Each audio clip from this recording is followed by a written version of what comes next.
This is the Farm Monitor. For over 50 years, your source for agribusiness news and features from around the Southeast and across the country, focusing on one of the nation's top industries, agriculture. The Farm Monitor is produced by one of the largest general farm organizations, the Georgia Farm Bureau. Now here are your hosts, Ray DeLesio and Kenny Bergamy. All right, hi there. Another Farm Monitor off and running without Kenny B. His absence, however, the only change in format. We'll still begin the show like we always do, and that is with this, something we call the show rundown. Coming up, the state's commercial poultry industry on high alert. Cases of avian flu on the rise in other parts of the country. Who are the carriers of the disease, and just how deadly is this latest strain? Hurricane Michael, long gone but never forgotten. 3.5 years later, we are still feeling its effects, especially when it comes to Georgia pecans. A breakdown of what producers can expect this growing season.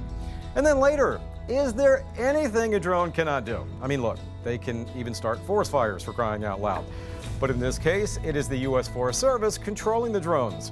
That and so much more right now on the Farm Monitor.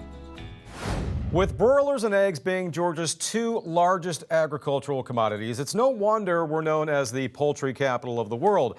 That's why producers should be on high alert after 23 states have reported cases of avian influenza affecting more than 17 million birds. Damon Jones tells you how serious the threat is to Georgia and what can be done to mitigate the risk. With more than 29 million pounds of chicken produced on a daily basis, poultry is big business here in Georgia. So the new threat of avian influenza should be taken very seriously, even if there is yet to be any reported cases here in the state. We're very concerned about this. We're concerned because it's carried by wildlife, migratory waterfowl. And there's been several detections, including in Georgia, in migratory waterfowl. So we're not out of the woods yet. Even though we haven't had a case in commercial poultry, we're on high alert for it. The main reason for concern is the recent trend of this new outbreak, which hasn't slowed down since its detection earlier this year. The first commercial detection was in February, and now is the end of March, and we're seeing this epidemiological curve increase, not really plateau. So we're very concerned about April and May for sure. That concern is warranted, as this strain could devastate the industry if spread within the state. That would be really serious. The virus that's circulating is very serious. It's highly pathogenic. It causes a lot of mortality. And this disease, being considered a foreign animal disease, if we did have an incursion in a commercial flock, we'd have to depopulate the flock. With this virus coming from overseas, just seeing how much other countries have struggled with the outbreak should be a cause for concern. All of 2021, Europe really fought this virus hard. It was detected in several wildlife populations and in several poultry flocks. Actually, it still is this year. France is having a really hard time with this virus now. For that reason, producers are asked to act quickly if they see any sign of disease in their flock. It's really important that we find this first case if we have one.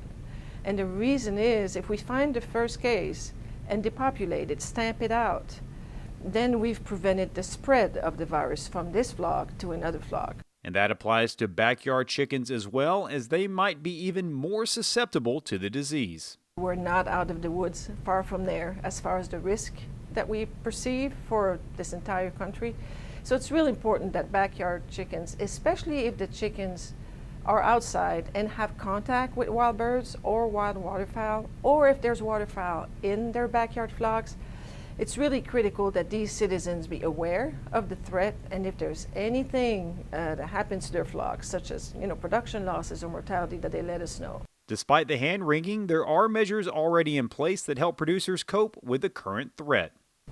We established some very specific guidelines for biosecurity for all producers, and all farms are audited and all companies are audited for this program. So we feel like we're better off in fighting this virus than maybe we were several years back. Reporting from Hall County, I'm Damon Jones for the Farm Monitor. Well, a new study from food and agriculture groups, including American Farm Bureau, paints a really good picture of the impact ag has on the country's economy. Michael Clements of American Farm Bureau shares more on how the data can be used to demonstrate the importance of farming and ranching.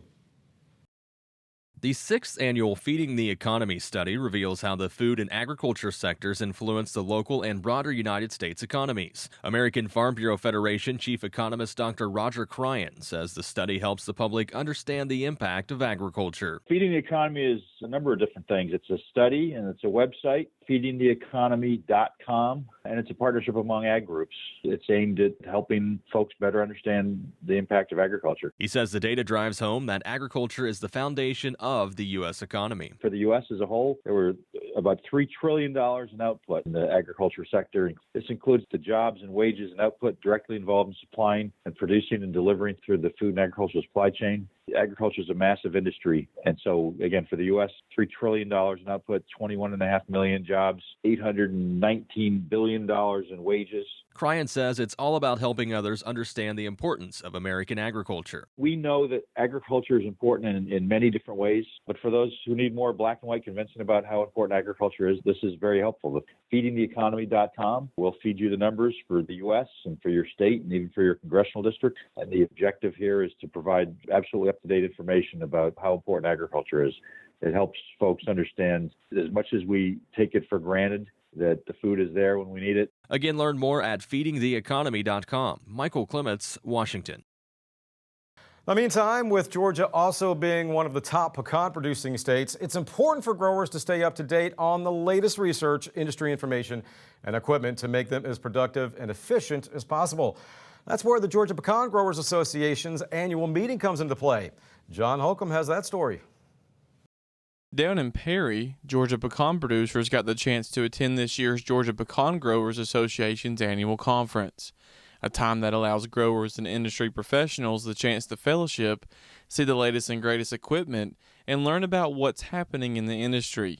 All this is extremely important to the grower to be able to gauge what's coming in their next year, especially what's going to happen with their crop. How are prices going to be outside of all the pest pressure and disease pressure and, Mother Nature, how else can they control what's going to happen with their crop and how are they going to profit this year? So that's all very, very important, hitting every angle of their production along the line, from supply chain all the way through, at the national level, what's happening. This year's conference comes on the heels of a very challenging year for pecan producers, which can be attributed to Hurricane Michael and its lasting impact it's having on trees. Last year's crop was short. It was short with pretty poor quality just due to the weather circumstances that we were put under. So we're looking forward to a heavier crop this year and looking forward to better quality, praying on Mother Nature to help us out in that department. But last year's crop was so short due to Hurricane Michael's effect on the trees. Pecans by nature are an alternate bearing tree, and so now almost the entire state's pecan production is alternate bearing on the same year, which means we're going to have high peaks and low valleys across the state in terms of total production. Experts like Lenny Wells, Extension Pecan Specialist, says that even though they're expecting a better crop, costs, just like with every other ag sector, are going to be a big challenge this year, and is encouraging growers to play it smart this season. The biggest, as I mentioned, are those herbicide and fertilizer costs. But in addition to those, fungicide costs in growing pecans are always an issue, especially if it's a wet year. Of course, that rainfall drives the pecan scab disease pressure. And if it's really wet, the more you got to spray. Early in the season, for some varieties, you got a little more leeway to where you can stretch those spray intervals out a little bit. So things like Desirable and Pawnee that are both really scab susceptible, you probably need to stay on a pretty strict schedule on those. But most of our other varieties, you've probably got some leeway in most areas to stretch those intervals out early in the season. However, pecan producers should be optimistic heading into the future. According to McLeod, there are some exciting things on the horizon for Georgia pecans. We've been doing a lot of work in Taiwan and have been very successful there. We're still continuing to grow that relationship. We are hoping that on the forefront we will soon have a great relationship coming with India. Through the National Pecan Federation, we are working really hard with our representatives and the U.S. Trade Representative, Catherine Tai, to make sure that India might be in the cards for Georgia pecans and U.S. pecans in general. Reporting in Perry for the Farm Monitor, I'm John Holcomb. After the break, his happy place is anywhere that involves research. But truly what makes Wayne Hanna the happiest is giving back to what he calls an investment in the future. His many endowments and who they benefit when the Farm Monitor continues.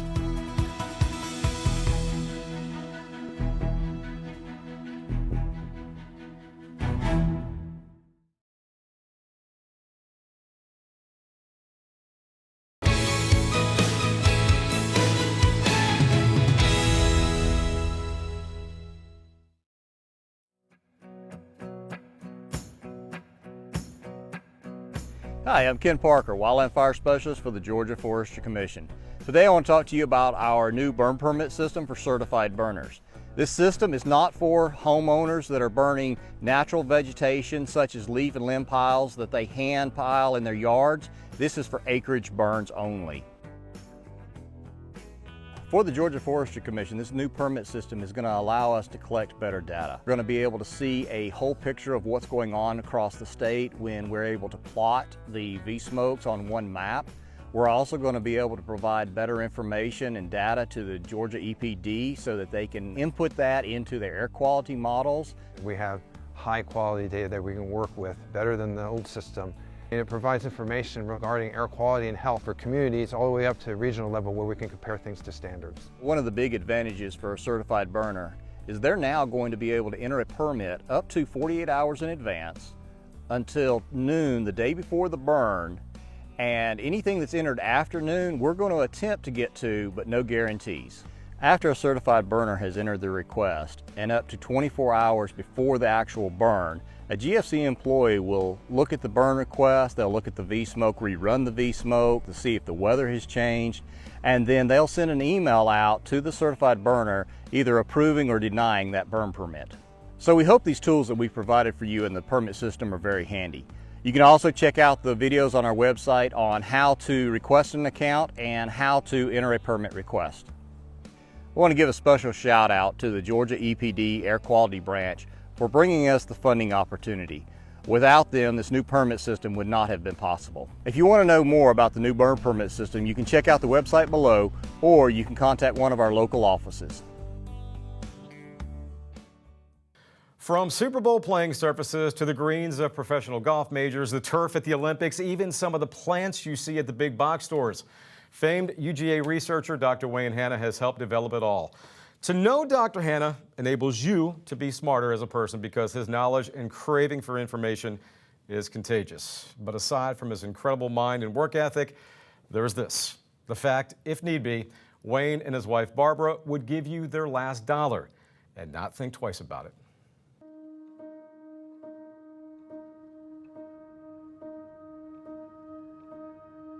And there's all kinds of variation in this tree. And this tree starts out early in the spring, light green. It has it looks kind of like this color. And that, my friends, is just a small sample of what you get when you spend a day out in the field with Dr. Wayne Hanna. Actually, the doctor referenced a show of respect because Wayne prefers just plain old Wayne. Humble, brilliant, innovative. Wayne Hanna is all that and then some. For me, the first word that comes to mind is passionate. Passionate about coming to work every day, even though technically he is retired. But don't tell Wayne that. It's not working for me. I've been blessed to have a career where I loved what I do and been able to make a contribution to the American taxpayers and to agriculture around the world. It's fun to be able to, God gave me this job without applying for it or interviewing for it. And I felt like there was a reason for that. And so I like to just kind of get some ideas that I think would benefit the taxpayer, and I just kind of can't turn loose. I mean, just love to see things developed and the consumer or the public out there, the taxpayer, like it. Born in Texas and raised on a farm, Dr. Hanna would eventually find his way to Texas A&M University, where the original plan was to pursue a degree in agricultural teaching. But once on campus, Dr. Hanna says it was a professor who redirected his focus towards the research side of ag. And in 1971, his career as a turfgrass scientist was off and running. TIF Sport, TIF Tough, all kinds of turfgrass. When you were developing this stuff, did you ever think someday that, you would be providing the fields for the Super Bowls or the Olympics? Did you ever see that far in the future? No, I've never even thought about it. Frankly, don't even think about it too much now, but I've traveled around this face of this earth a few times, and if they know about Georgia, they know about them because of the TIF grasses. And not even before me, there were TIF Dwarf and TIF Way, and they knew about Tifton way before me. Of course, we made improvements. We made some major improvements, putting surfaces, cold tolerance, wear to shade tolerance. We made some pretty large improvements, and that just people need it, and people want it, and people use it. Now that he's made his mark in turfgrass, Dr. Hanna's next endeavor, an obsession if you will, is pine cones. More specifically, no pine cones at all. You see, since the mid-2000s, Dr. Hanna's been at the forefront of a project aimed at producing coneless pine trees. Now think about that for a minute. No cones, less pollen. No cones, less yard work. The latter of the two, his inspiration for the project. We hadn't proven about how popular the coneless tree will be, but my experience is that there's a very small percentage. I would just guess less than 5% of people like to pick up pine cones in their yard. And so we got the idea way back in 2003 that, maybe we should work on a coneless pine tree, And we have 82 trees right now, trying to learn how to tissue culture them. Never been done before, but a lot of things have never been done before. And that's the challenge of it, is figuring out a way to do it. In my opinion, the taxpayer really doesn't care whether I work for the Agricultural Research Service or whether I work for the University of Georgia. All they want is results. And I try to give the taxpayer results that they can use. That's kind of the way I feel about it. But getting results for taxpayers isn't the only thing Dr. Hanna likes to give. He's also extremely generous with both his time and money. As if one wasn't enough, over the years, Dr. Hanna and his wife Barbara have established a total of 6 endowments to various organizations throughout the country. Their latest endowment, a gift to UGA for the Georgia Mountain Research and Education Center in Blairsville. It's not something that we feel like we have to do. It's something that we want to do, enjoy doing. We enjoy giving. It's just a joy of giving and seeing an impact. And we love to see students have that experience that we had, and by setting up these endowments, and 2 or 3 of them, actually 4 of them, of the 6 that we have benefit undergraduate students or high school students. And so it's just been fun to give. I mean, it's just been a fun thing to do is to give. There's only so much you need for life, You can, if you want to, you can spend everything you make, but most of the stuff that we spend it on, we don't need it, And so we just try to invest in the future. The man thinks on a different level, doesn't he? Well, up next, it's a fascinating look at how the U.S. Forest Service utilizes drones for fire events such as prescribed burns.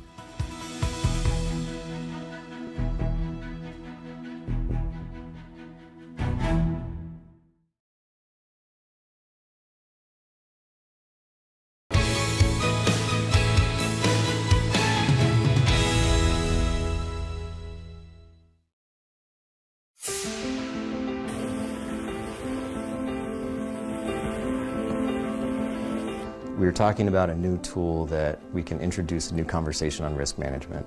From a risk leader, it really allows us the opportunity to fly in many different conditions. How are we giving firefighters a tool that they can utilize on a daily basis? It's also beneficial to giving them real-time information. My name is Dirk Jouse. I'm the UAS Program Manager for the Forest Service. I'm Justin Baxter, and I'm the National UAS Operations Specialist. And my name is Kelly Boyd. I work for the U.S. Forest Service. I'm the National UAS Aerial Ignition Specialist. Robert Trincato, the Director of the National Interagency Prescribed Fire Training Center.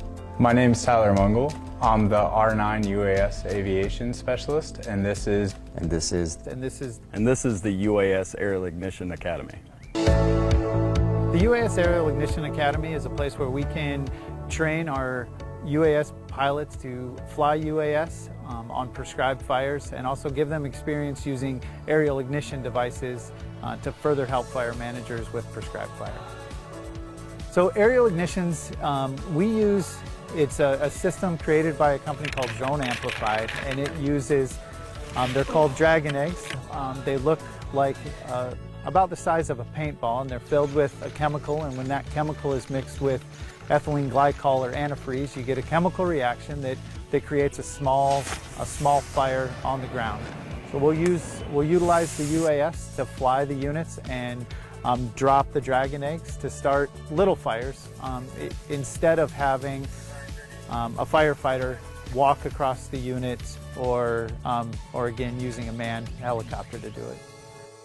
We're here at Tall Timbers Research Station. It's a beautiful campus that affords us the opportunity to have a classroom setting, and then 50 yards outside of the classroom we can actually start to fly in a really cool environment. It's a 4-day course, and it's split up each day between the classroom portion, and then some objective-based flight exercises in the afternoon. We start out with kind of the introduction to the aircraft, and then we'll move into the payload itself, the aerial ignition payload itself, maintenance, cleaning, setup, breakdown. We'll move into kind of concepts of firing as a whole, and then the concepts of aerial firing, so burn patterns, and how to really get the effects on the land that the managers are looking for. What we have an opportunity here is to teach in the classroom and then immediately apply those skills from the classroom into this safe environment. It's a controlled environment for us. The Academy is going wonderful. I couldn't ask for a better week of learning and information sharing, networking. All of our modules are made up of such a huge, diverse background of students from all different agencies. My favorite part of the Academy is just to be involved in the environment. UAS is a new field and it's continuing to grow, so getting to meet the people that are pushing the program forward, from whether or not that's at that higher level of leadership with those more experienced pilots, or the people coming more into this role and starting to fill that gap there and being able to create those bonds as an agency. These students here are future instructors, and so they're also getting that benefit as well. They've been hand-selected by program managers and their supervisors that this is the future of the unmanned aerial systems, and specifically with aerial ignition. Right, whether you're hiking, whether you're burning, whether you're holding a line on a wildfire, holding a line up on a prescribed fire, the UAS can also patrol and scout lines that otherwise would have either have to been flown by a helicopter, or you would have to send a module in to recon it in advance. So there's so many benefits to this. The base rule of aviation is this flight necessary? So now we have a new tool to insert into that scenario of maybe we should not be flying a helicopter there.